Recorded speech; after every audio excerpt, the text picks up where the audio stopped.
Baik, Assalamualaikum warahmatullahi wabarakatuh.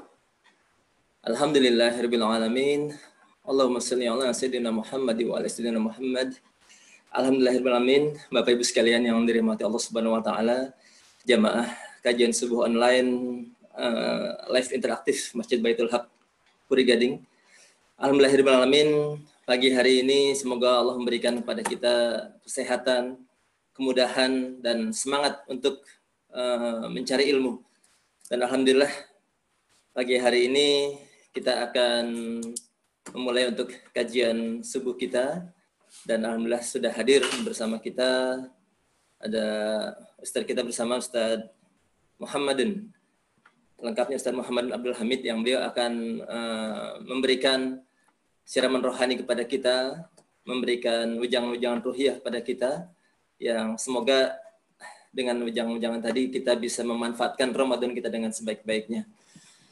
Baik Bapak Ibu sekalian yang dirahmati Allah Subhanahu wa taala, sebelum lebih jauh kami menyampaikan beberapa aturan untuk forum online interaktif ini. Yang pertama adalah bahwa peserta Bapak Ibu sekalian diperbolehkan mengajukan pertanyaan di kolom question and answer dengan bahasa Indonesia yang baik dan benar. Ya, jadi sudah ada kolomnya di bagian bawah dari screen kita. Dan kemudian pertanyaan nanti akan dipilih secara acak oleh panitia, dan Bapak Ibu sekalian berhak untuk menanyakan langsung pertanyaannya dengan menggunakan video maupun audio. Ya. Dan pertanyaan langsung yang diajukan nanti, baik video maupun lewat audio, harus sama dengan pertanyaan yang sudah dituliskan dalam kolom Q&A. Dan nanti saat terpilih pertanyaannya, mohon pastikan Bapak Ibu sudah siap untuk menyampaikan pertanyaan tadi. Dan kami mohon jika menggunakan video, dengan pakaian yang sopan ya. Dan nanti Bapak Ibu sekalian, admin akan memberikan akses video, yang artinya silakan untuk bisa dimulai pertanyaan. Dan mohon sama-sama kita bisa menggunakan bahasa Indonesia yang baik dan benar ya. Itu di awal beberapa tata cara dari kajian live interaktif kita. Dan alhamdulillah ini bersama kita sudah hadir. Nama lengkap beliau adalah Ustadz Muhammadun Abdul Hamid, LCMA. Alhamdulillah. Assalamualaikum Ustadz. Waalaikumsalam warahmatullahi wabarakatuh. Alhamdulillahirrahmanirrahim. Bahagia sekali hari ini kita bisa bersilaturahim walaupun dalam cara yang berbeda seperti ini ya. Masya Allah. Biasanya kita langsung berdekatan, bersalaman, berpelukan. Masya Allah. Alhamdulillah. Dan beliau ini kelahiran Pati, Jawa Tengah, tanggal 7 Juli 1966. Ya. Saat ini beliau tinggal di Komplek Yapid, Jati Asih. Jadi tidak jauh nih dari masjid kita, ya. Dan beliau tugas sehari-hari adalah sebagai dosen di Lipia, Jakarta, dan juga dosen di Sekolah Tinggi Ilmu Usuluddin Yapid di Jati Asih. Insyaallah, alhamdulillah. Ya. Dan insya Allah pada subuh hari ini beliau akan menyampaikan sebuah tema Ramadan, Syahrul Murojaah. Masya Allah. Apa nanti persisnya? Ya. Karena memang Syahrul Murojaah ini pas bulan Ramadan ini, bulannya Al-Quran diturunkan, dan kita perlu banyak murojaah dan Al-Quran, apalagi saat ini terus terang ya Ustaz ya, banyak bapak-bapak yang mendadak jadi imam di rumah nih. Ya. Baik ada yang sudah memadai bacaan dan hafalannya maupun yang masih terus dalam proses belajar untuk hafalannya ya. Baik, kita ada waktu sekitar 30 menit ke depan bersama Ustadz Muhammadun, dan Bapak Ibu sekalian yang menyimak, silahkan nanti bisa mulai saat pembahasan bisa mulai memasukkan pertanyaan di kolom Q&A yang ada di bawah kita ini. Baik, kepada yang kami hormati sama-sama Ustadz Muhammadun Abdul Hamid, falyatafadhal mashkuran. Baik. Bismillahirrahmanirrahim. Assalamualaikum warahmatullahi wabarakatuh. Alhamdulillahi rabbil alamin. Wassalatu wassalamu ala ashrafil anbiya'i wal mursalin. wa ala alihi wa ashabihi wa man da'a bida'watihi wa sara ala nahjihi ila yaumiddin. Amma ba'du. Faqad qala Allahu azza wa jalla ya ayyuhalladzina amanu taqullaha wal tandur nafsum ma qaddamat lighad wattaqullaha innallaha khabirum bima ta'malun. Yang saya hormati para jamaah Masjid Baitul Haq yang biasanya kita melakukan kajian secara langsung, tapi kali ini kajian kita bisa lakukan dengan online. Mudah-mudahan kita bisa terus semangat untuk beramal baik meskipun dalam situasi dan kondisi seperti ini. Tapi orang muslim, orang mukmin dalam segala urusan tetap akan bermuara kepada kebaikan.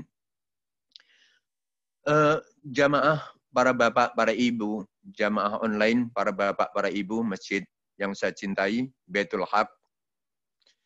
Tema kita sebagaimana yang disampaikan oleh Ustaz Apud Kusyairi tadi, berkait tentang Ramadan Syahrul Murajaah. Kata murajaah, saya melihat ini adalah kata yang sangat tepat. Dan memang betul sekali bahwasanya Ramadan itu adalah bulan untuk murajaah.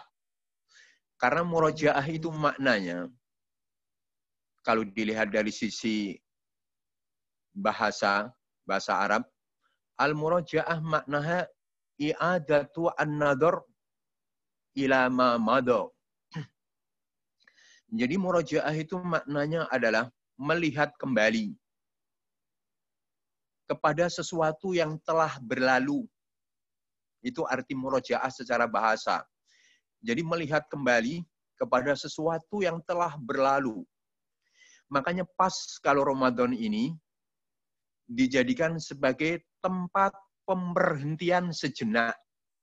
Jadi dalam Ramadan ini, itu kita berhenti sejenak untuk melanjutkan perjalanan yang sangat amat panjang sampai kita ketemu dengan Allah Subhanahu wa taala.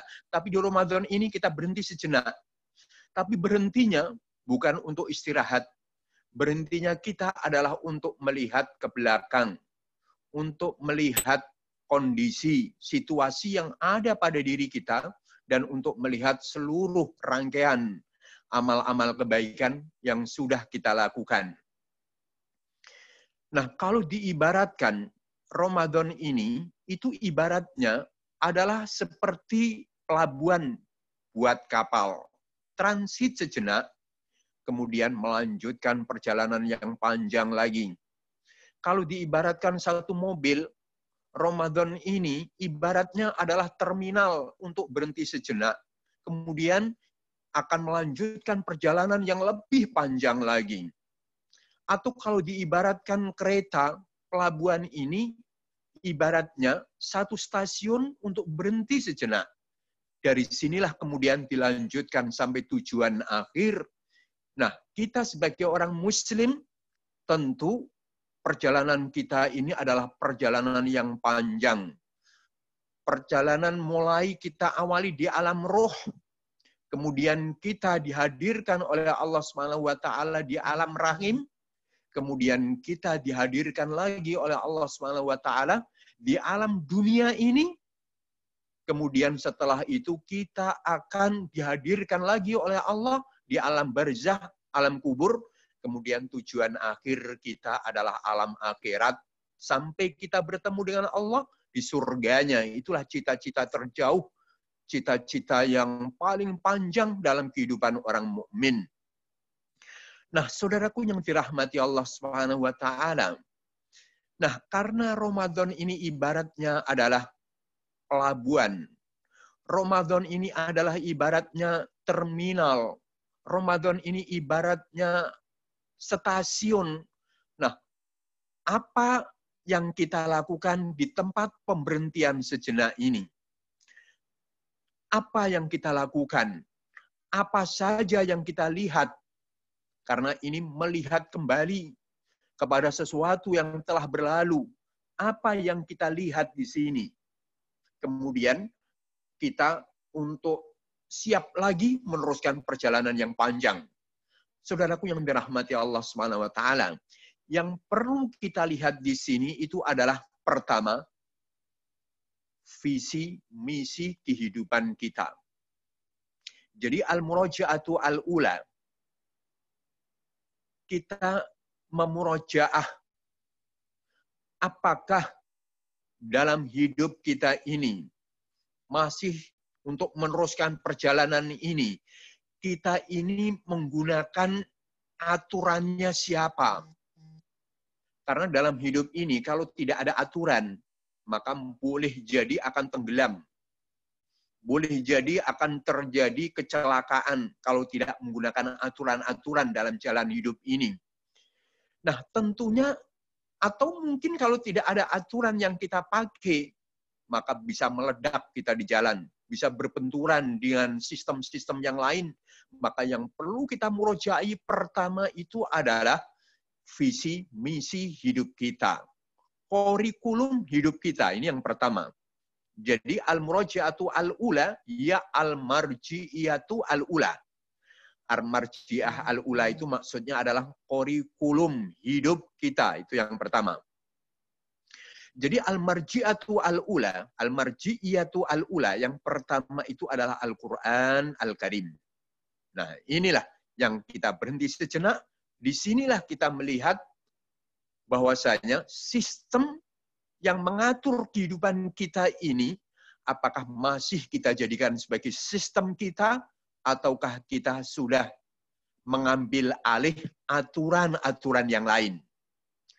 Makanya saudaraku yang dirahmati Allah Subhanahu wa taala, para bapak, para ibu, jamaah Masjid Baitul Haq yang saya cintai karena Allah, Rasulullah Shallallahu alaihi wasallam itu di dalam bulan Ramadan memang Rasulullah itu bermurojaah. Rasulullah murojaahnya itu dengan mudarasatul Quran Al-Karim. Rasulullah Shallallahu alaihi wasallam itu murojaahnya dengan malaikat Jibril setiap malam harinya dengan malaikat Jibril dalam sebuah hadis yang sahih. Annahu sallallahu alaihi wasallam ajwadun nas wa kana min ajwadihim fi Ramadan. Yalqahu Jibrilu kulla lailatin. Jadi Rasulullah Shallallahu alaihi wasallam itu adalah orang yang paling dermawan di antara manusia. Dan yang paling dermawannya Rasulullah Shallallahu alaihi wasallam itu adalah ketika dalam bulan Ramadan, ketika sudah bertemu dengan Rasulullah Shallallahu alaihi wasallam pada setiap malamnya di dalam mudarosatul Quran. Nah, inilah mudarosah. Jadi apa arti mudarosah? Al-mudarosah maknanya al-murajaah. Karena dulu Al-Quran sejak awalnya itu diturunkan oleh Allah Subhanahu wa taala kepada Rasulullah melalui malaikat Jibril, maka mudarosahnya pun, murojaahnya pun, itu pun juga sama dengan malaikat Jibril. Nah, makna mudarosah itu ternyata banyak, lengkap. Nah, di sini kita juga sama nanti bagaimana kita ini melihat kembali interaksi kita dengan marji'iyah al-ula kita, referensi hidup kita ini. Dulu Rasulullah dengan mudarosatu Al-Quran dengan malaikat Jibril itu tidak sekedar hanya Rasulullah Shallallahu alaihi wasallam membacakan, kadang itu saya baca dalam kutub al-hadis, kitab-kitab hadis, bagaimana model cara murojaahnya Al-Quran Rasulullah bersama dengan malaikat Jibril. Itu kadang Rasulullah baca, didengarkan oleh malaikat Jibril, dan kadang malaikat Jibril baca kepada Rasulullah. Bergantian untuk membaca. Ya seperti ketika kita melakukan mudarosah di waktu-waktu bulan Ramadan begini, gantian membaca. Jadi kadang Rasulullah membaca, kemudian kadang ganti malaikat Jibril yang membaca. Itu setiap Ramadannya satu kali Rasulullah Shallallahu alaihi wasallam murojaah khatam mulai awal sampai akhir. Tapi di akhir kehidupan Rasulullah Shallallahu Alaihi Wasallam itu murojaahnya Al-Quran bersama dengan malaikat Jibril 2 kali. Nah, di samping murojaah tadi itu adalah murojaah hafalan, begitu dikatakan oleh ulama penulis hadis. Ternyata Rasulullah pun juga murojaahnya adalah murojaah maknawiyan. Murojaah secara maknanya juga. Jadi kalau boleh kita katakan sekarang ini ya kajian tafsirnya. Jadi Rasulullah menyampaikan makna-makna Al-Qur'annya kepada malaikat Jibril, karena dulu yang menjelaskan maknanya pun juga malaikat Jibril. Rasulullah menyampaikan betul nggak seperti sedia kala maknanya seperti disampaikan oleh malaikat Jibril, atau ada pergeseran-pergeseran makna. Dan kadang pun juga sama. Malaikat Jibril di sini pun juga menjelaskan makna-makna Al-Quran kepada Rasulullah Shallallahu Alaihi Wasallam. Itu menurut penjelasannya. Jadi kita ini dalam kondisi dan situasi pandemi corona seperti ini diingatkan, ditegur oleh Allah Subhanahu Wa Taala secara tidak langsung. Karena kita yakin ketika Allah menciptakan apapun saja dari ciptaannya, pasti di balik itu Allah menginginkan tujuan-tujuan tertentu. Mungkin di sini dengan perjalanan waktu, rutinitas kegiatan kita sehari-hari, kita tidak pernah melihat kembali sejauh mana penguasaan kita ini terhadap Al-Quran. Dari sisi bacaan kita. Sekarang ini kita dituntut. Meskipun ulama-ulama mengatakan kalau hafalannya ternyata pun juga terbatas. Itu pun juga boleh menjadi imam dengan membaca Al-Quran. Karena riwayat-riwayat banyak, Aisyah radhiyallahu anha dulu itu punya budak. Ketika budaknya itu menjadi imam, ternyata budaknya pun juga membaca Al-Quran. Tapi kan kita ini, umat Islam, itu harus mengambil yang terbaik, yang tersempurna. Karena doa kita kan setiap saat kita ingin dijadikan imam, ingin menjadi imam. Imamnya adalah bagi orang-orang yang bertakwa. Tidak imam buat diri sendiri, tapi kita ingin menjadi orang yang terdepan bagi orang-orang yang bertakwa. Waja'alna lil muttaqina imama. Ya Allah, jadikanlah kami ini orang-orang yang terdepan. Karena imam itu terdepan. Lil muttaqin, bagi orang-orang yang bertakwa. Ini kan obsesi umat Islam harus yang terbaik. Jadi ternyata disinilah kita perlu melihat kembali sejauh mana interaksi kita ini dengan Al-Quran. Jadi tidak ada istilah terlambat. Kalau mungkin Bapak Ibu baca semuanya dalam berita-berita, ada orang yang umurnya 80 tahun, ternyata baru sampai kepada target menghafalkan Al-Quran. Mungkin memulainya juga umurnya sudah 40 tahun kali ya. Dengan 40 tahun menghafalkan, bisa hafal itu. Jadi ternyata memang harus kita jadikan sebagai program unggulan Al-Quran dalam hidup kita ini. Jadi kalau belum baik bacaannya, ternyata kita suatu saat dihadapkan dengan kondisi tertentu, kita disinilah akan dilihat oleh Allah sejauh mana qawam kita. Ar-rijalu qawwamuna 'alan nisa. Di sini kita dituntut seperti itu. Makanya Dr. Yusuf Qaradawi, beliau mengatakan begini dalam bukunya Kaifa nata'amalu ma'al Qur'an, bagaimana kita berinteraksi dengan Al-Qur'anul Karim. Beliau mengatakan bahwasanya hendaknya orang Islam dalam berinteraksi dengan Al-Quran, ini pertama beliau katakan adalah dengan tahsin, dengan memperbaiki bacaan terlebih dahulu. Kemudian setelah itu adalah tilawah. Setelah tahsin kita baik, bacaan kita baik, kita punya program bacaan rutin Al-Quran Al-Karim. Jadi kita punya wirid Al-Quran. Kemudian yang ketiga, kata beliau, kita punya murojaah. Kita punya hafalan dulu. Jadi punya program untuk menambah hafalannya. Setelah bagus bacaannya, setelah punya program tilawah kesehariannya.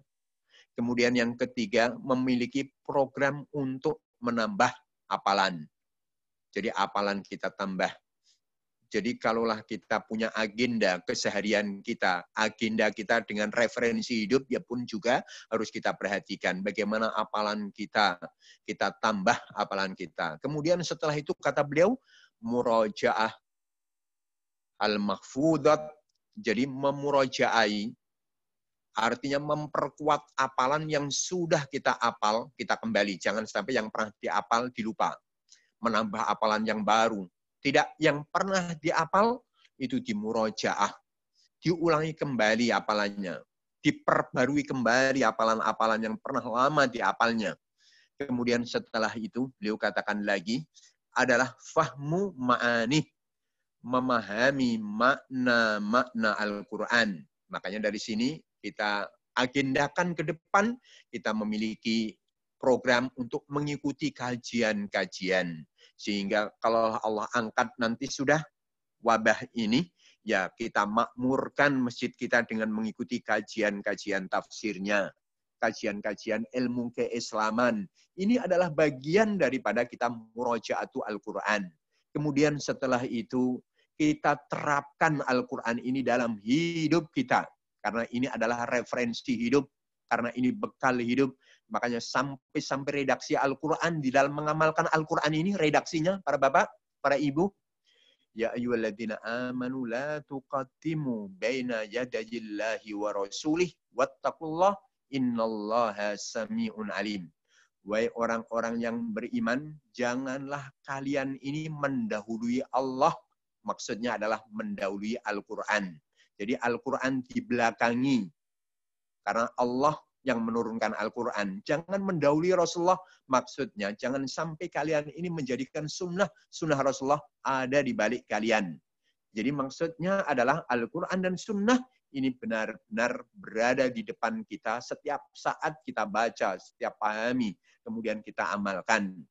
Makanya ayat berikutnya, kalau kita lihat saudaraku yang dirahmati Allah Subhanahu wa taala, ayat berikutnya itu dalam sisi pengamalan ini, ayat berikutnya adalah ya ayyuhalladzina amanu la tarfa'u aswatakum fawqa sautin nabi. Ini ada sesuatu yang indah.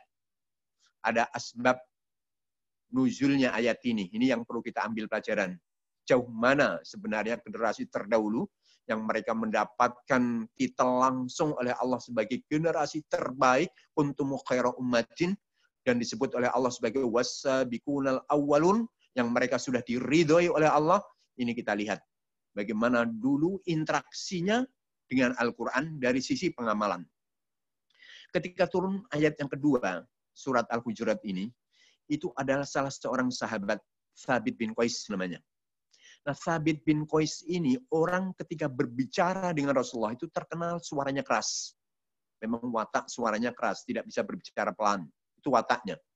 Kemudian ketika turun ayat ini, wahai orang-orang yang beriman, janganlah kalian meninggikan suara kalian di atas suara Rasul.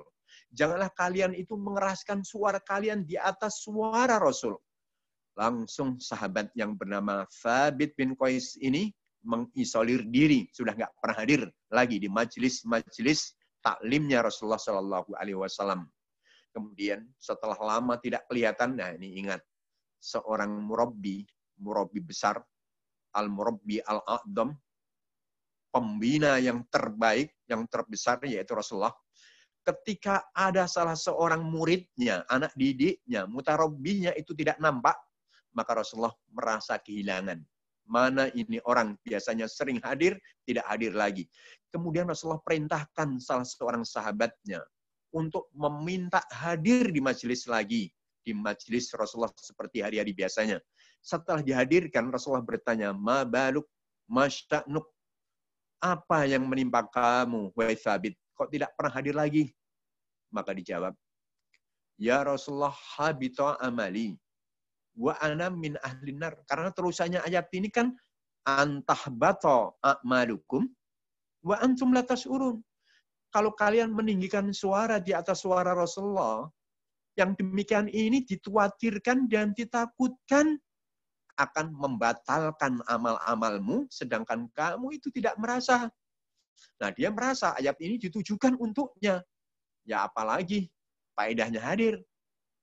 Bagi dia sudah nggak ada, amal-amal saya sudah batal. Ya sudah, dia jawab saja, habitu amali ya Rasulullah, wa ana min ahli nar. Amal-amal saya kan sudah batal, saya sudah penghuni neraka, apa faedahnya hadir lagi? Coba, para bapak, para ibu yang dirahmati Allah, ayat ini sebenarnya itu ditujukan kepada mereka yang angkuh terhadap kebenaran Al-Quran. Ayat ini sebenarnya ditujukan kepada mereka yang ingkar terhadap kebenaran Al-Quran. Ayat ini ditujukan kepada mereka yang tidak mau mengamalkan isi kandungan Al-Quran. Itu ditujukan untuk mereka, ayat ini. Tidak ditujukan kepada orang yang memang suaranya keras kalau berbicara. Beliau ini tidak ingkar, tidak sombong, tidak angkuh terhadap kebenaran Al-Quran, cuma ngomongnya keras. Coba ini betapa sensitifnya, betapa tingginya perasaannya, seolah-olah Al-Quran itu diperuntukkan untuknya. Sementara bukan diperuntukkan untuknya ini, untuk mereka orang-orang kafir yang sombong. Nah, inilah dari sisi pengamalan. Mungkin di sinilah nanti kita harus mengevaluasi kembali, murojaah kembali terhadap referensi besar hidup kita ini, Al-Quran ini. Jadi seperti itulah kita berhenti sejenak di Ramadan ini. Kemudian yang terakhir, di antara interaksi kita dengan Al-Quran, masih banyak nanti murojaahnya kita, ini adalah tidak sekedar hanya mengamalkan, tapi yang terpenting lagi di samping mengamalkan, itu adalah mendakwahkan Al-Quran kepada manusia secara umum. Karena Al-Quran ini ditujukan oleh Allah kepada seluruh umat manusia. Yang Muslim dan non-Muslim pun di sini diwajibkan bagi umat Islam untuk mendakwahkan Al-Quran kepada mereka. Nah, disinilah kita lihat bagaimana generasi terdahulu. Begitu mereka mendapatkan Al-Quran, secepat itu mereka ini menjadi duta-duta dakwah, menyampaikan Al-Quran ini kepada seluruh masyarakatnya. Makanya cepat tersebar luas sistem Al-Quran ini dalam hidup manusia. Karena mereka ini tidak cuma hanya menjadi Al-Quran itu sebagai santapan untuk kenikmatan rohani, tetapi Al-Quran adalah merupakan tanggung jawab yang harus disampaikan kepada seluruh umat manusia. Inilah murojaah kita dengan Al-Quran. Jadi kita evaluasi bersama, khususnya adalah pemimpin rumah tangga. Disinilah dia harus bisa menjadikan qawam. Makanya redaksi Al-Quran, para bapak, para ibu yang dirahmati Allah, ar-rijalu qawwamuna 'alan nisa bima faddalallahu ba'dahum 'ala ba'din wa bima anfaqu min amwalihim. Yang perlu kita renungi ayat ini sekali lagi, untuk memperjelas lagi, saya tambahkan. Ar-rijal, makanya Allah ketika berbicara tentang rijal, ini sedikit kita renungi. Biasanya Al-Quran ketika meredaksikan dengan rijal, itu pasti ditujukan kepada pahlawan-pahlawan besar. Makanya seorang pahlawan, seorang tokoh,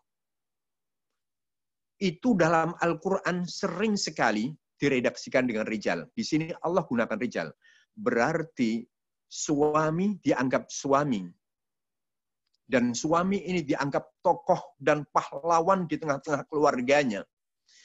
Itu ketika memiliki, kan disebutkan oleh Allah, ar-rijalu qawwamuna 'alan nisa bima faddalallahu ba'dahum 'ala ba'din wa bima anfaqu. Jadi dia memiliki kelebihan-kelebihan non-materi dan memiliki kelebihan-kelebihan materi. Karena di sini yang disebutkan oleh Allah sebelumnya wabima anfaku. Jadi kelebihannya suami tidak cuma hanya memberikan nafkah, tapi Allah sebutkan sebelum nafkah tadi, yaitu bima faddalallahu ba'dahum 'ala ba'din. Bima, ma itu sesuatu selainnya materi, karena materi sudah disebut sesudahnya. Berarti apapun saja dari nilai-nilai keislaman itu harus dikuasai terlebih dahulu. Nah, berarti di sini nggak boleh mandek kepala keluarga. Baru dia disebut sebagai rijal di sini. Jadi baru bisa disebut sebagai pahlawan ketika di samping bisa memberikan nafkah, tetapi dia bisa memimpin rumah tangganya dengan nilai-nilai Qurani. Makanya Rasulullah SAW dulu, kita perhatikan lagi, ini untuk Al-Qur'annya kita lebih tekankan daripada murojaah yang lainnya. Jadi dulu ada sahabat yang miskin, ini cerita. Saat masa Rasulullah SAW masih hidup.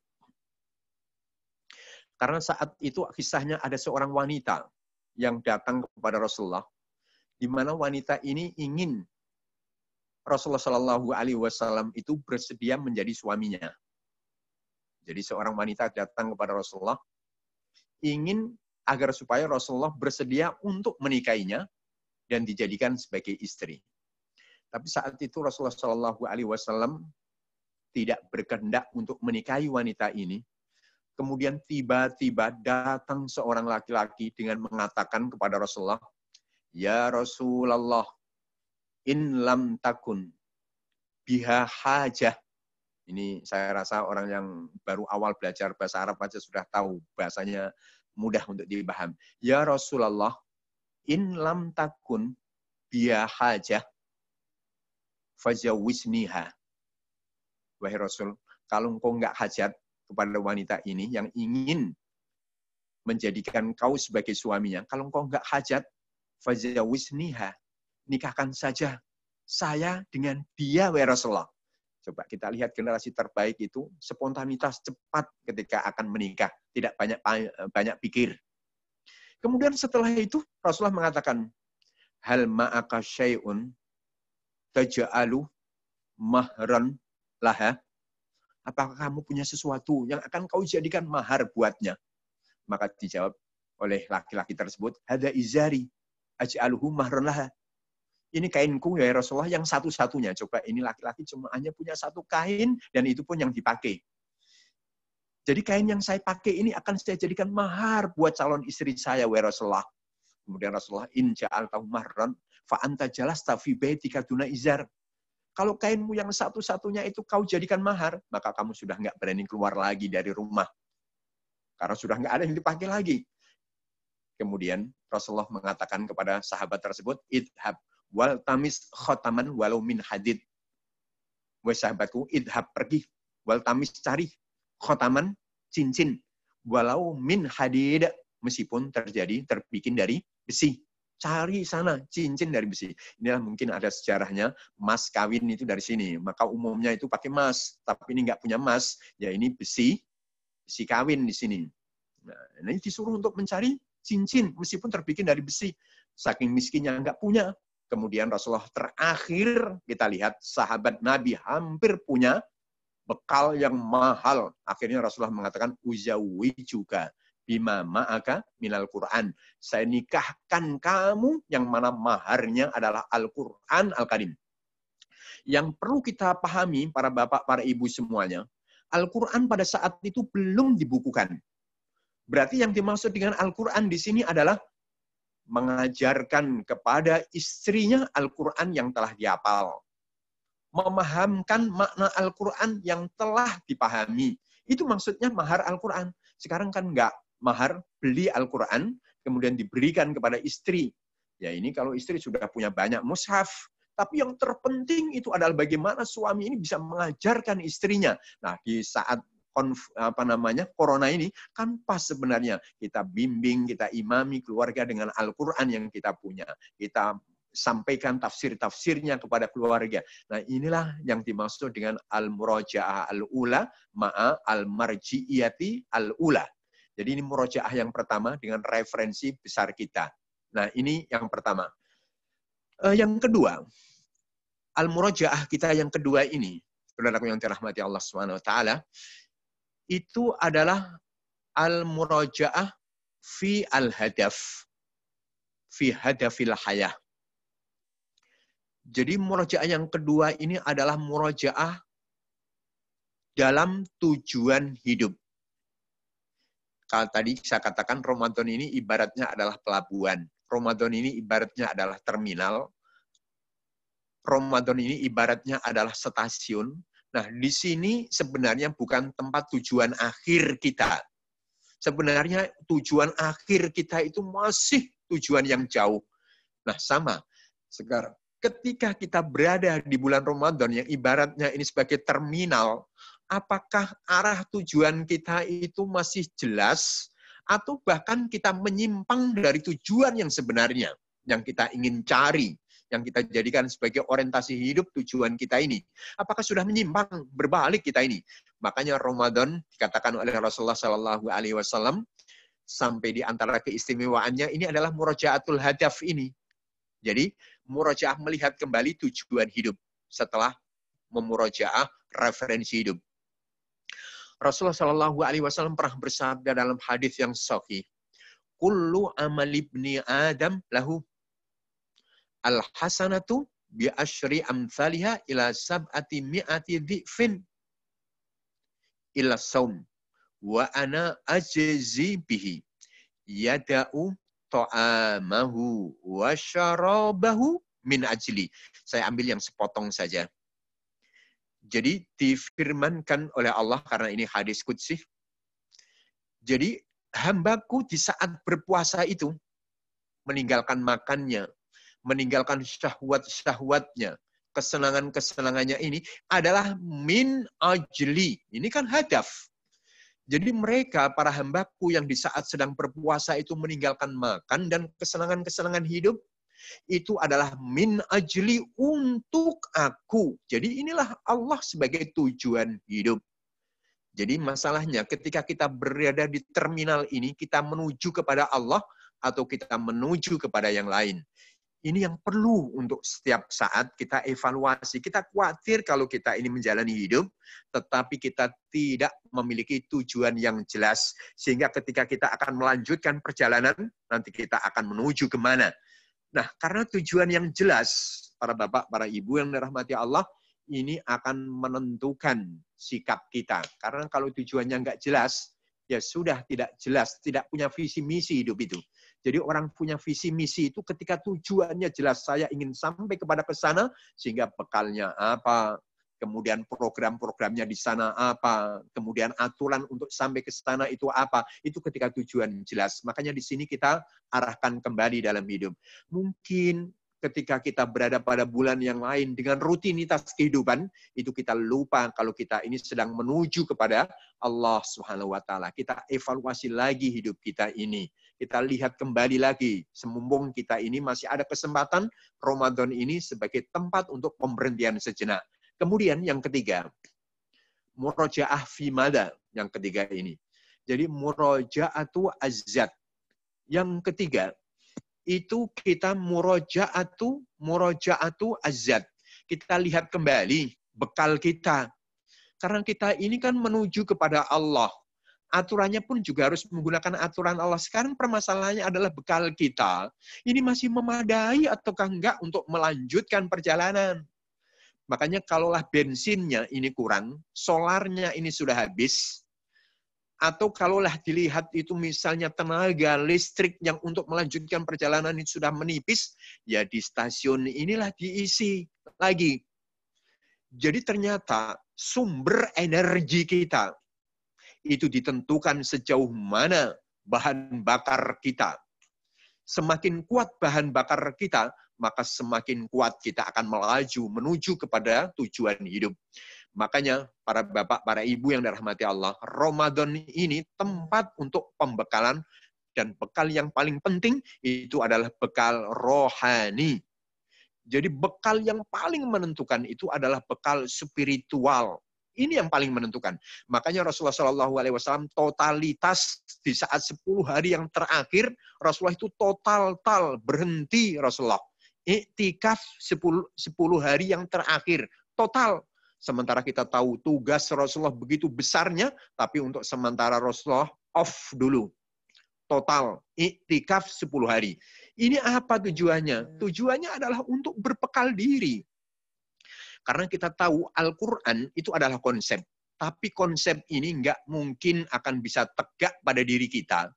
Dan kita tidak mungkin akan bisa memikul isi kandungan Al-Quran untuk kita sampaikan, kecuali kita berbekal dengan bekal rohani. Makanya kalau kita renungi secara mendalam Al-Quran, pertama kali diturunkan oleh Allah itu Iqra, Baca ini ayat-ayat kauni dan ayat-ayat Allah Al-Quran. Baca, pahami, amalkan. Tapi setelah itu turun surat Al-Muzammil wa fi riwayatin Al-Mudaththir. Jadi Iqra, Al-Alaq itu konsepnya. Al-Muzammil itu bekalnya. Karena dalam Al-Muzammil Allah berfirman, ya ayyuhal muzammil, wahai orang yang berselimut, kum al-laila. Bangun kamu di malam hari untuk melakukan qiyamul lail. Ini supaya bisa tegar, bisa kuat mengamalkan isi kandungan. Makanya kalau Al-Quran pemahamannya baik, tapi kok ruqyahnya ringkih, nggak mungkin akan bisa tegar dalam mengamalkan Al-Quran. Harus diperkuat dengan bekal ruqyah. Makanya Allah berfirman, di sini, Inna sanulki alaika kaulan thaqila. Saya akan menurunkan kepadamu Muhammad ucapan yang besar, ucapan yang berat, yaitu Al-Quran. Tapi kan Allah bekalkan pada Rasulullah yang pertama, yaitu ya ayyuhal muzammil, wahai orang yang berselimut, bangun di malam hari untuk melaksanakan qiyamul lail, warattilil Qur'ana tartila. Inilah qiyamul lail, baca Al-Quran, zikir, ini bekal ruqyah kita. Maka baru itu setelah itu Allah mengatakan inna sanulki alaika kaulan thaqila. Karena aku akan menurunkan tugas yang besar, itu Al-Quran, maka kamu berbekallah dengan qiyamul lail kita. Kamu berbekal dengan membaca Al-Quran kita. Kan begitu. Baru setelah itu, wasbir ala ma yaqulun. Kamu akan bisa sabar di dalam menghadapi gangguan-gangguan orang kafir. Akan mampu kita sabar. Bisa berdiri tegar kita. Yaitu setelah ada qiyamul lail. Makanya Ramadan ini berbeda dengan bulan-bulan yang lain. Qiyamul lailnya ditambah oleh Allah Subhanahu wa taala, yaitu dengan sholat tarawih. Qiyamul lail ditambah lagi pada asyrul awakhir, setelah tarawih malam hari bangun lagi untuk melakukan qiyamul lail dalam rangka mendapatkan satu malam yang nilainya sama seperti 1000 bulan, yaitu malam Lailatul Qadar. Ini kan bekal ruqyah. Tahu Rasulullah Shallallahu Alaihi Wasallam itu tugasnya besar. Rasulullah itu tugasnya besar dan berat. Makanya di sini berhenti sejenak untuk mengisi bahan bakar. Setelah Ramadan pergi, kuat, energi kuat, sehingga Rasulullah tegap lagi. Makanya kalau kita lanjutkan ayat berikutnya adalah inna nasyi'atal laili ya asyaddu wa ta'awwa aqwamu qila innalaka finnahar sabhan tawila. Muhammad di siang hari itu urusanmu kan banyak sekali. Tapi ingat, inna nasyi'atal laili, sesungguhnya bangun di malam hari, itu bacaan Al-Qur'annya itu lebih membekas di dalam hati. Karena dia membekas dalam hati, maka memberikan energi yang kuat, sehingga di siang hari kamu bisa melakukan tugas-tugasmu yang besar. Nah, disinilah para bapak, para ibu yang dirahmati Allah Subhanahu wa taala. Jadi ternyata 3 saja yang kita murojaai, yaitu al-marji'atu al-ula, yaitu adalah referensi besar kita Al-Quran, kemudian tujuan hidup kita, kemudian yang ketiga adalah sejauh mana kita ini bisa memperbanyak bekal rohani kita. Mungkin ini saja Haput, tadi katanya kan setengah jam, ini sudah lebih setengah jam, 45 menit. Ya kalau kebanyakan nanti malah tidak kita interaktifnya, insya Allah. Mudah-mudahan ada manfaatnya. Ini yang bisa saya sampaikan. Aku qauli hadza. Wassalamualaikum warahmatullahi wabarakatuh. Waalaikumsalam warahmatullahi wabarakatuh. Masya Allah, alhamdulillahirrahmanirrahim. Jamaah sekalian, Bapak Ibu yang dirahmati Allah Subhanahu wa taala, para jamaah kajian subuh online Baitul Haq. Ini sudah masuk ke ada 4 pertanyaan untuk Ustaz Muhammadun. Namun sebelum kita bacakan pertanyaannya, mohon izin menyampaikan pengumuman untuk kajian online Ramadan via Zoom di Masjid Baitul Haq yang akan berlangsung pada hari Kamis malam ba'da tarawih, ya, pada tanggal 7 Mei 2020, Kamis malam, itu mulai pukul 20.15 sampai 21.30, dan insya Allah Kamis malam besok kita akan membahas bersama tentang Al-Quran dan solusi kehidupan. Ya. Dan yang akan menjadi narasumbernya adalah Babe Haikal. Kita tahu beliau adalah da'i dan sekaligus motivator juga. Dan yang akan menjadi moderatornya adalah Pak Alvito Dianova, ya, beliau pemimpin redaksi di detik.com. Ya. Jadi silahkan kita simpan agenda ini untuk nanti kita bersama hadir pada Kamis malam ba'da tarawih. Baik, Ustaz Muhammadun, Ini ada pertanyaan, ada yang ingin bisa disampaikan secara live langsung. Jadi ada 4, tapi nomor 2 dan nomor 3 dan nomor 4 spiritnya sama dari pertanyaannya. Yang pertama akan diajukan secara live oleh Pak Anas Jamil. Ya, silakan Pak Anas Jamil untuk bisa disampaikan pertanyaannya.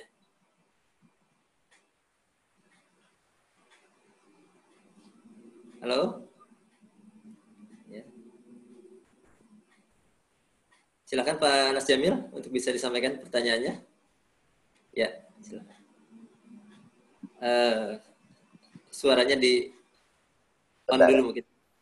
Oh ya, siap. Alhamdulillah sudah. Ya, sudah ya. Assalamualaikum warahmatullahi wabarakatuh. Waalaikumsalam warahmatullahi wabarakatuh. Ya, terima kasih Ustadz Mahfud dan juga Ustadz tadi atas Muhammadin ya atas tausiahnya tadi kita simak dari awal, alhamdulillah cukup jelas. Alhamdulillah. Kemudian ini ada pertanyaan nih mengenai bagaimana kita memaknai murajaah. Dalam hal ini tentunya harapannya kita itu adalah kepada level tertinggi di mana kita bisa menikmati lezatnya murajaah Al-Quran ini gitu kan dalam kehidupan sehari-hari.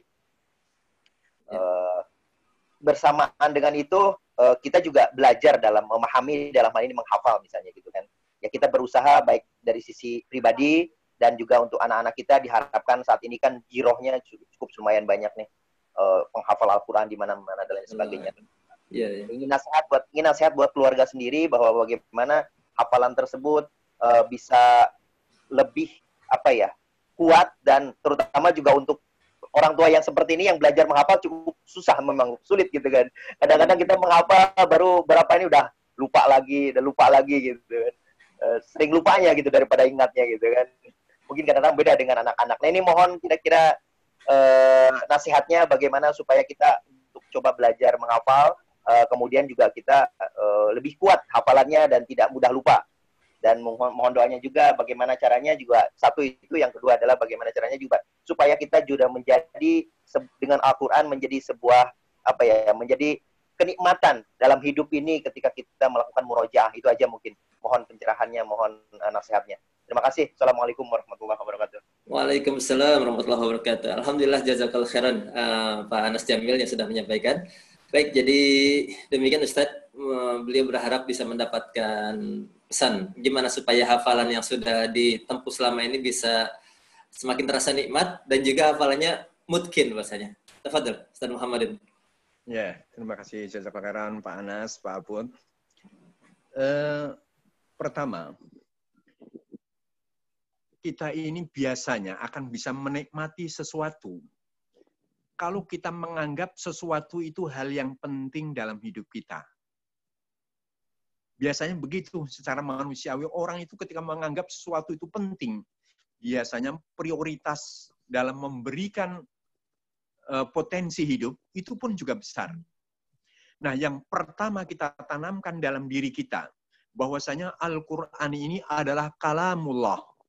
Jadi setiap saat kita harus ingat bahwasanya Al-Quran ini bukan seperti buku-buku biasa, tetapi firman-Nya Allah Subhanahu wa taala yang menciptakan hidup kita.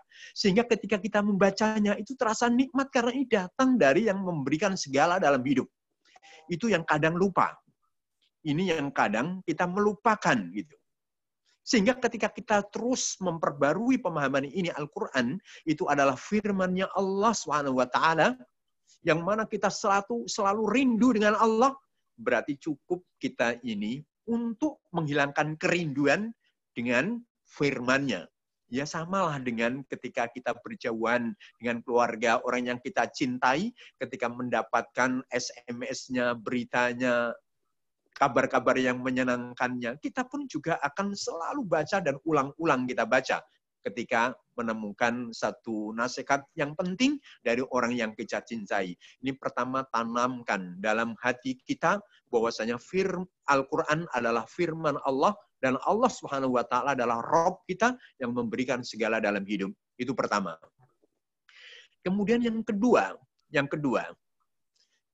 tadi itu bagaimana supaya bisa menikmati gitu.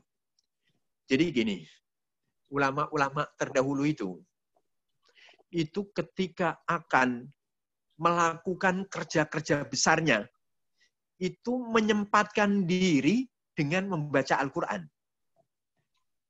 Jadi gini, Al-Quran itu bisa menghadirkan energi rohani yang luar biasa.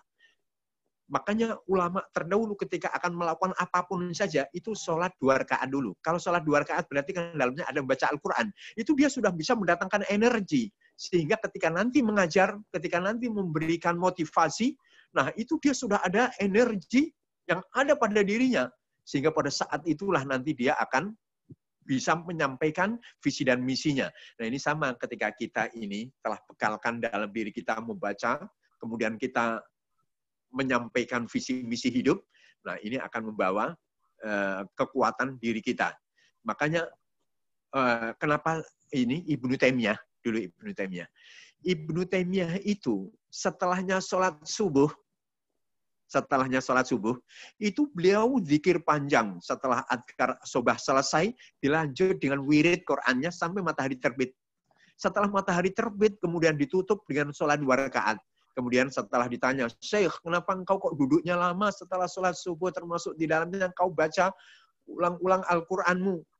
Jawabannya, hada zaduna li hadal yaum. Ini adalah bekal saya untuk hari ini. Jadi kalau kita ini akan kuat nanti di tengah-tengah masyarakat, karena godaan hidup ini banyak sekali. Nah, ketika kita sudah berbekal dengan Al-Quran, maka nikmat kita akan rutin nanti kita akan jadikan wirid kita. Nah, kemudian supaya mungkin lagi, para bapak, kita ini kan sebenarnya baru teruji apalan kita itu ketika sudah bisa memimpin sholat. Kalau sekedar hanya kita memurojaai pegang Al-Quran, lupa bisa baca kita. Tapi kalau kita sudah bisa memimpin sholat, dan itu kita nggak lupa, percayalah bahwasanya apalan kita itu sudah bisa di-track-kan kalau sudah bisa membaca saat sholat. Nah, karena itu ketika kita sudah membaca, sudah menghafalkan, gunakan untuk melaksanakan sholat-sholat sunnah kita. Jadi sholat sunnah kita itu tempat untuk membaca Al-Quran kita. Sehingga akhirnya nanti kita akan menjadi mungkin. Kalau sholat sunnah kan artinya tidak ditunggu. Kalau ada kesalahan, lupa, ya sudah langsung rukuk saja, sujud saja, nanti baru dilihat. Nanti ketika sholat sunnah lagi, dilihat lagi, diulang lagi. Nah ini akhirnya nikmat nanti. Jadi punya tempat untuk menghafalkan, punya tempat untuk murojaah, punya tempat untuk mempraktekkan, yaitu di saat lakukan sholat-sholat sunnah. Coba ini kita lakukan, insya Allah akan menemukan kelezatan. Insya Allah ta'ala. Itu Pak Satabot. Baik. Alhamdulillah, jazakallah khairan. Demikian jawaban dari Ustaz Muhammadin ya, Pak Anas Jamil. Nah, ada pertanyaan yang kedua, minta dibacakan saja dari Pak Gus Pur. Ya. Bagaimana bisa mencontoh generasi pertama Islam, yaitu para sahabat radhiyallahu anhu. Mereka tidak hanya di saat Ramadan saja, tapi juga untuk 11 bulan ke depan mereka dekat dengan Al-Quran. Ya. Silakan, Ustaz. Iya. Jadi ada jawaban yang singkat saja. Jadi jawaban mereka, kenapa kok kuat di dalam memahami, mengamalkan, mendakwahkan Al-Quran sepanjang masa? Jawabannya mereka itu begini. Ini maknanya, kunna nu'ta al-iman qoblal Quran. Jadi artinya ketika keimanan ini kuat, maka dia akan kuat mengamalkan Al-Quran. Tapi kalau Al-Qurannya yang kuat, tapi imannya lemah, itu nggak bisa bertahan lama. Jadi makanya di sini penguatan iman terlebih dahulu, baru setelah itu Al-Quran. Makanya supaya kita kuat dalam mengamalkan, ya perkuat keimanan kita. Nah, memperkuat keimanan itu caranya adalah dengan memperbanyak ketaatan-ketaatan. Kan kata ulama, al-iman yazid bitta'at wa yangkus bil ma'asi. Iman itu kan akan bertambah dengan ketaatan-ketaatan dan akan berkurang itu iman itu dengan kemaksiatan. Maka semakin kuat keimanan kita, ya akan semakin kuat pengamalan. Makanya sahabat dulu, untung ketika diturunkan ayat Al-Quran, untung kami sudah diberikan iman. Kalau saya belum diberikan iman, diberikan Al-Quran, boleh saya tafsiri sesuai dengan selera hawa nafsu saya untuk kepentingan pribadi, tapi sudah ada iman, ya langsung kita terimalah ini Al-Quran. Makanya kan bunyi Al-Quran, wa makana li mu'minin wala mu'minatin, dan tidaklah layak bagi mukmin laki-laki dan perempuan ketika Allah sudah menetapkan satu perkara, maka dia memiliki pilihan yang lain. Maka nggak punya pilihan yang lain di saat Allah sudah menetapkan Al-Quran, karena sudah memiliki wa makana li mu'min, tidak layaklah seorang mukmin. Berarti harus jadi iman dulu. Kemudian laki-laki juga sama, perkuat imannya, perempuan juga sama dengan memperkuat ketaatan-ketaatan kita. Insya Allah kita akan sepanjang masa. Baik, Alhamdulillah. Ya. Baik, itu untuk pertanyaan yang kedua dari Pak Gus Pur. Dan ini ada pertanyaan ketiga dan sekaligus pertanyaan keempat karena agak mirip-mirip. Ini bagaimana Ustaz, sarannya? Kita selama Ramadan ini kita lebih banyak tilawah Al-Quran. Bahkan kadang-kadang kita sampai di target ya sehari 1 juz gitu ya misalnya. Tapi kita jadi agak terlewati untuk bisa memahami maknanya. Ya. Ini gimana Ustaz sebaiknya Ustaz? Ya, kita ini beda dengan orang Arab lagi ya. Kalau orang Arab itu kan kalau mereka tilawah gitu kan ya, sekaligus tilawah itu langsung bisa diserap maknanya gitu ya. Tapi memang gini, Ramadan ini paling tidak ya tilawah kita tingkatkan. Tapi meskipun demikian, kita masih tetap juga harus punya waktu juga untuk membaca terjemahannya, masih tetap juga untuk membaca tafsirannya begitu. Karena kita beda dengan mereka. Kalau orang Arab kan begitu membaca langsung bisa niatnya banyak. Makanya membaca Al-Quran ini pahalanya juga beda-beda. Saat membaca itu tergantung pada niat kita. Semakin banyak niat kita dalam membaca Al-Quran, berarti semakin banyak pahala kita. Membaca niat untuk tadabbur. Karena paham artinya. Membaca niat untuk menjadikan Al-Quran sebagai hidayah.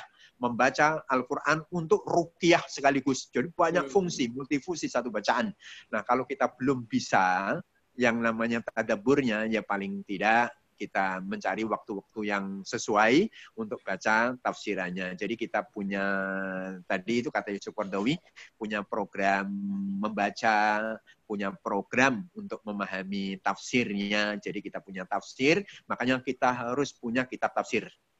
Itu kita ambil tafsir apa, kita nanti programkan. Misalnya seminggu, hari apa kita baca, kita di depan anak atau apa, kan itu tinggal program. Tapi yang memang benar Ramadan itu minimal ya kita ngikuti Rasulullah lah. Khatam 1 kali kan gitu dengan Malaikat Jibril. Ketika sudah masa tuanya, sudah akhir-akhir hidup 2 kali kan gitu. Maka ulama dahulu sisi bacaannya banyak gitu. Tapi memang frekuensi bacaannya ditambah. Tapi jangan sampai kita tidak punya agenda sedikit pun gitu kan, tidak punya agenda untuk makna. Insya Allah, Alhamdulillah. Jadi pas Ramadan gini memang harus kita selain target bacaan juga target pemahaman Ustaz ya. Insya Allah, Alhamdulillah. Baik, ini ada pertanyaan berikutnya. Bila jadi makmum sholat tarawih, apakah juga kita boleh pegang mushaf atau hanya imamnya saja yang pegang? Demikian Ustaz. Ya. Jadi gini ya, bagus sekali itu bacaannya. Apa pertanyaannya? Pertanyaan yang real ya. Jadi kata Rasulullah Sallallahu Alaihi Wasallam, wa idza kabbaru fakabbiru, wa idza qara'a wa ansitu. Jadi ketika imammu itu takbir, maka takbirlah kamu wahai para makmum. Tapi wa idza qara'a, ketika imammu itu membaca, baik membaca ini secara langsung dengan hafalannya, ataukah membaca itu dengan, makanya tadi itu kalau hafalannya terbatas, boleh sebenarnya dengan membaca Al-Quran. Apakah Al-Quran dibaca, apakah HP, itu boleh imamnya. Tapi kan buat makmum, kata Rasulullah, wa idza qara'a fa'ansitu, ketika imammu itu membaca, maka kamu dengarkan bacaan imam. Jadi, kalaulah makmum, ini tidak usah pegang Al-Qurannya, toh langsung saja dengarkan, gitu kan? Karena kalau membaca nanti khawatir konsentrasi dia membaca sendiri, tidak bisa mengikuti bacaan imam. Tapi kalau sudah mengikuti bacaannya kan sudah jelas. Jadi makmum cenderung fastami'u, dengarkan, ansitu, dengarkan. Tapi kalau imam boleh baca langsung dengan Al-Quran, boleh baca dari hafalannya. Kalau al-misaf itu yang lebih afdal gitu ya buat makmum, nggak usah pegang Al-Quran. Kecuali begini, kecuali kalau imamnya itu apal tapi ada takut lupa mau. Jadi misalnya suaminya apal Quran 30 juz misalnya, setiap malam punya program ingin terawih 1 juz, tapi namanya orang hafalan kan kadang punya lupa, sehingga makmumnya salah satunya saja berpegang Al-Quran, jangan seluruhnya. Satu tugasnya nanti kalau imam pas kebetulan lupa, nah itu diingatkan, kecuali kalau makmumnya sama-sama hafal kan gitu. Nah ini boleh kalau seperti itu. Jadi tidak untuk membaca, tapi untuk nanti kalau ada lupa mengingatkan. Masya Allah, alhamdulillahirrahmanirrahim ya. Baik, ini cukup banyak pertanyaan yang masuk, alhamdulillahirrahmanirrahim. Yang berikutnya Ustaz, ini bagi makmum wanita, bagaimana cara memperbaiki bacaan imam sholat, mungkin suaminya ya, kalau ada bacaan yang salah gitu ya. Betul, Ustaz? Jadi kalau ini di waktu sholat ya? Iya, di waktu sholat. Jadi biasa sama. Jadi kalaulah makmumnya itu laki atau makmumnya itu perempuan, kemudian kok imamnya ini ada yang salah, ada yang lupa hafalannya, maka biasa aja makmum yang memimpin perempuan sama dengan makmum laki-laki, sama-sama mengingatkan. Jangan ditepukin aja. Nanti kalau ditepukin ya nggak akan bisa meneruskan hafalannya, tetap sama, diingatkan. Jadi diingatkan bacaannya, diluruskan kalau ada yang salah. Sama laki, nggak ada bedanya. Oh iya, iya. Oke, baik, Masya Allah. Jadi demikian ya, makmum baik laki maupun perempuan, jika ada imam yang salah bacaannya, kita bisa langsung menyampaikan koreksi bacaannya ya. Baik, pertanyaan berikutnya yang ke-7 ini. Nah, ini mirip dengan yang sebelumnya tadi. Jadi kalau ada dua pilihan yang sulit, kita memperbanyak frekuensi bacaan Al-Quran tanpa memahami maknanya, atau kita fokus mentadaburi walaupun kemudian bacaannya jadi nggak banyak gitu, Ustaz. Iya. Tapi saya melihat begini ya. Saya melihat memang kita ini harus tawazun dalam segala hal ya. Jadi harus seimbang dalam segala hal, bacaannya pun juga seimbang. Tapi kalau dalam konteks Ramadanan seperti ini, karena Al-Quran kan beda dengan yang lainnya ya. Al-Quran ini beda yang lain. Meskipun dibaca dan tidak dipahami maknanya, ini Al-Quran, ini kan tetap berpahala. Ini bedanya di situ. Tapi jangan sampai kita melupakan tujuan utamanya Al-Quran untuk dipahami, untuk diamalkan. Kan karena Al-Quran kan hudan, petunjuk. Ya kalau nggak dipahami, bagaimana bisa menjadikan Al-Quran sebagai petunjuk hidup kan gitu. Tapi kelebihannya Al-Quran beda dengan kitab-kitab yang lain. Kalau kitab-kitab yang lain kan nggak. Kita baca Al-Quran nggak paham maknanya, satu huruf saja sudah bermakna. Berarti kita harus seimbang lah antara bacaan dengan pemahaman gitu ya. Seperti itu. Tetap bacaan ada. Jangan sampai kita punya pikiran, wah ngapain faedahnya bacaan. Itu tadaburi aja meskipun sedikit, enggak, bacaan banyak. Nah, gitu kan kita menjadi yang terdepan dalam membaca, terdepan di dalam memahami kan gitu. Jadi seimbang segalanya. Masya Allah, alhamdulillah. Baik, alhamdulillah. Ini masih ada beberapa pertanyaan lagi. Yang berikutnya ini dari Ibu Dosi. Ya. Pertanyaan dari beliau adalah, Ustaz, bagaimana supaya kita bisa menjadi keluarga Allah di dunia ini sehubungan dengan tilawah, dengan bacaan Al-Quran kita? Ya memang betul, kita tahu ya, ahli Quran itu adalah keluarganya Allah Subhanahu wa Ta'ala. Jadi bagaimana supaya seperti itu? Kita lihat pada sejarah, kita karena dengan melihat sejarah itu, paling enggak, kalau enggak menyerupai secara totalitas, paling enggak kita bisa mencoba untuk mendekatkan diri dengan mereka-mereka itu. Jadi ternyata ibu-ibu terdahulu itu luar biasa. Karena ini sudah dijadikan sebagai program hidup. Keluarganya adalah ingin menjadi keluarga Quran. Oleh generasi terdahulu. Contoh kecil begini. Ibunya Imam Ahmad itu, Imam Ahmad bin Hanbal. Ahmad bin Hanbal saat itu umurnya belum 10 tahun. Itu saking inginnya agar supaya keluarganya menjadi keluarga Quran, itu sebelum subuh, itu bajunya Imam Ahmad bin Hambal itu sudah disiapkan. Begitu sholat waktu subuh tiba, itu kemudian baju disuruh mandi, bajunya dipakaikan, kemudian diantar oleh ibunya ke masjid karena belum berani keluar sendiri karena masih kecil. Ibunya yang mengantar ibunya. Kemudian setelah itu diantar lagi oleh ibunya kepada ustadznya untuk menghaji Al-Quran. Nih, kita lihat ibu-ibu terdahulu seperti itu. Bahkan Said Qutb itu ibunya pernah mengatakan kepada anaknya begini, wahai anakku, Said Qutb masih kecil, ibu baru bangga punya anak seperti kamu kalau kamu sudah punya hafalan 30 juz. Ini yang terngiang-ngiang terus di telinganya Said Qutb. Baru ketika hafal 30 juz, baru puas ini Said Qutb karena bisa memberikan keinginan ibunya. Nah, kita ikutilah ibu-ibu terdahulu seperti itu, karena kan derajat kita di surga nanti di sisi Allah itu kan tergantung kepada tinggi dan rendahnya kita dalam berinteraksi dengan Al-Quran Al-Karim. Mudah-mudahan ini bisa kita tiru generasi terdahulu. Ini secara singkatnya gitu.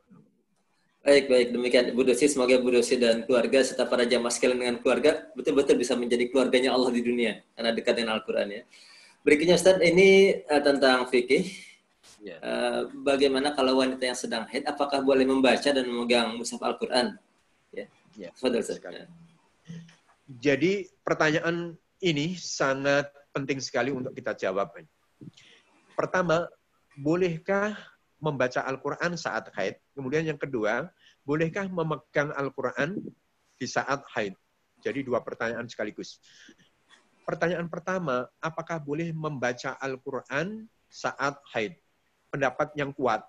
Ini memang perbedaan pendapat, ya, kita saling menghargai itu, meskipun tidak sependapat.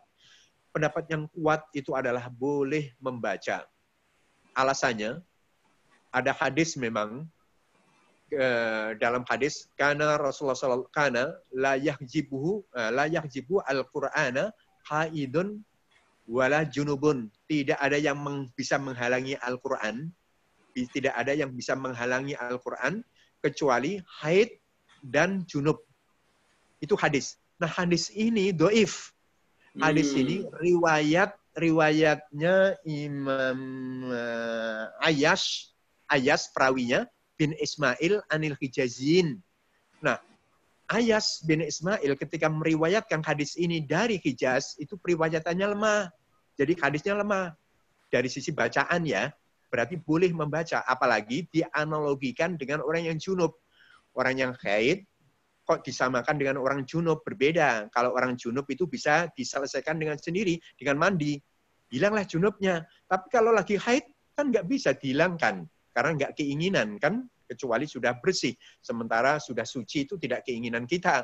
Suci itu ada waktunya dari Allah yang menentukan. Maka nggak kuat dikiaskan, dianalogikan, disamakan dengan hukumnya orang junub. Kalau junub memang nggak boleh baca. Sampai mandi. Tapi kalau haid, nggak bisa disamakan begitu. Jadi yang kuat boleh. Apalagi kalau orang masih punya hafalan dan ingin menambah hafalannya, dan ingin murojaah hafalannya. Kalau berhenti selama Ramadan, hilanglah. Jadi yang kuat adalah boleh membaca, meskipun ada perbedaan pendapat. Kemudian yang kedua, apakah boleh memegang? Kalau pendapat saya, ini ambil dari ulama-ulama, jadi yang kuat itu jangan pegang Al-Quran. Jadi pegang saja HP. Karena HP ini tidak Al-Quran. HP itu tidak Al-Quran. HP itu seperti hati kita. Makanya kalau hati kita itu baca, kita keluarkan Al-Quran, saat kita di kamar kecil nggak boleh. Tapi kalau hati kita tutup, itu kan, ya itu nggak apa-apa. Tapi di dalam hati kita ada Al-Quran. Sama saja di dalam HP kita ada Al-Quran. Tapi hati kita kan bukan Al-Quran. HP kita bukan Al-Quran. Tapi tidak boleh dibuka saat di WC, kan itu. Tapi dipegang nggak apa-apa, karena dia bukan Al-Quran. Kemudian, atau baca kitab tafsir lagi. Atau terjemah. Karena terjemahan Al-Quran bukan Al-Quran. Kitab tafsir tidak Al-Quran. Jadi Al-Quran itu yang murni Al-Quran saja. Makanya kata ulama, ini mazhab Syafi'i, kalau kita buka tafsir, secara umum saya yakin penafsiran itu kata-katanya, kalimatnya lebih banyak daripada Al-Qur'annya, makanya bukan Al-Qur'an. Tapi kalau tangan kita sentuhkan pada ayat Al-Qur'annya nggak boleh. Itu kata ulama fikih sampai detailnya begitu. Tapi kita membawa tafsir secara umum nggak apa-apa, karena tafsir bukan Al-Qur'an gitu. Jadi kita buka Quran terjemahan, karena itu bukan Al-Quran, kita buka HP, nah ini nggak apa-apa, tapi kita baca seperti itu. Dan Rasulullah, saya perkuat lagi dalilnya, saat pergi haji, saat itu istrinya Aisyah dan ada Asma, anaknya Abu Bakar, pas saat lagi haji itu datang haid. Kemudian setelah itu Aisyah nangis. Wah, kalau saya haji, wah nanti nggak bisa dong baca Al-Quran, nggak bisa dong melakukan amal-amal yang baik. Kata Rasulullah, if'ali ma tafma yaf'alul hajj ghaira ala tatufi. Wahai Aisyah, meskipun kamu haid, jangan takut, kamu masih punya ibadah-ibadah yang lain. Meskipun kamu nggak boleh tawaf, kamu masih bisa baca Al-Quran. Jangan nangis kamu, begitu. Jadi inilah dalil yang memperbolehkan wanita haid baca Al-Quran. Tapi jangan pegang Al-Quran. Wallahu a'lam bishawab.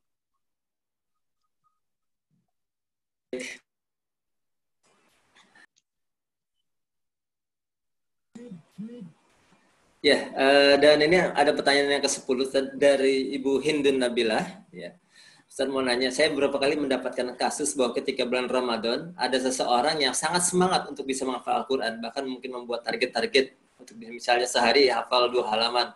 Tapi ternyata tidak sesuai ekspektasi, sehingga orang tadi jadi down atau semangatnya menurun. Ini gimana cara mengatasinya, Ustaz? Wah, ini yang menjawab Ustaz Aput ini, seorang motivator. Jadi begini, kita ini kalau membuat program itu kan jangan sampai program itu di luar batas kemampuan kita. Jadi buatlah program, kita ukur kemampuan kita sehingga nanti bisa akan tercapai. Misalnya, kalaulah Ramadan kita nggak apa-apa, targetnya lebih banyak lagi, apalagi dalam kondisi seperti ini, kita nggak banyak aktivitas di luar. Nggak apa-apa kita program target yang terukur, yang kalau secara keseharian, secara dengan tugas-tugas kita bisa membaginya. Tapi kalau di luar bulan Ramadan, ya kita harus mengukur kita, oh kita ini sebagai pekerja, punya tugas seperti ini, oh saya punya pekerjaan yang banyak, oh paling tidak saya sesuai dengan potensi saya targetkanlah misalnya 2 ayat saja. Jadi membuat target itu adalah target yang sederhana, target yang bisa dikerjakan, tidak muluk-muluk, karena kita tahu dalam hadis Allah itu menyukai orang yang melakukan pekerjaan meskipun sedikit tapi terus-menerus. Jangan sampai banyak kemudian setelah itu berhenti. Tapi tadi nggak apa-apa, Ramadan saya targetkan 2 halaman. Tapi nanti di 2 Ramadan saya setengah halaman lah, karena sudah kembali kepada kegiatan-kegiatan semula. Jadi diukur tingkat ketercapaiannya gitu ya. Mungkin supaya, dan dulu ada seorang sahabat ditegur oleh Rasulullah. Jangan kamu seperti Abdullah. Jangan ya kamu seperti fulan. Jangan sampai seperti fulan kamu. Bangun malam dia, kemudian setelah itu sudah nggak bangun malam lagi. Kan gitu. Berarti ya sedikit, tapi tetap berlanjut. Nah inilah mungkin ya Ibu Indun, tadi itu keluarganya atau siapapun saja, ini kalau membuat target bisa terukur kecapaiannya. Gitu. Jangan sampai muluk-muluk terlalu tinggi, kemudian setelah itu down. Kemudian tidak dilakukan lagi. Wallahu a'lam.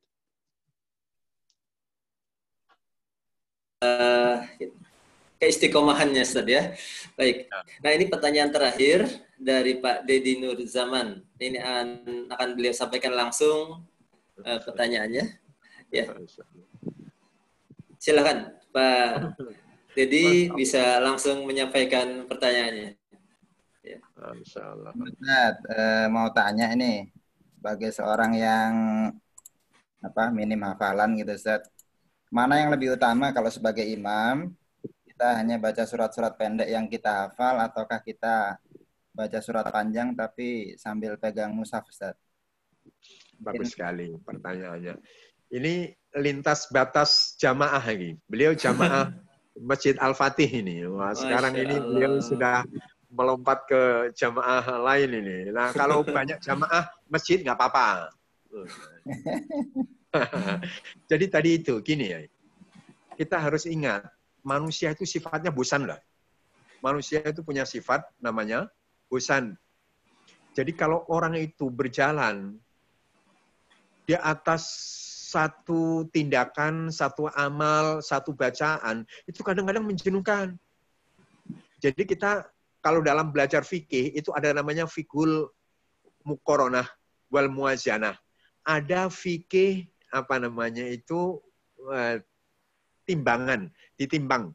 Jadi kalau pendek tapi prioritasnya apal atau panjang, kemudian bisa menjenuhkan yang lain. Karena imam itu pikirannya harus gini, imam itu harus bisa memperhatikan kondisi makmum.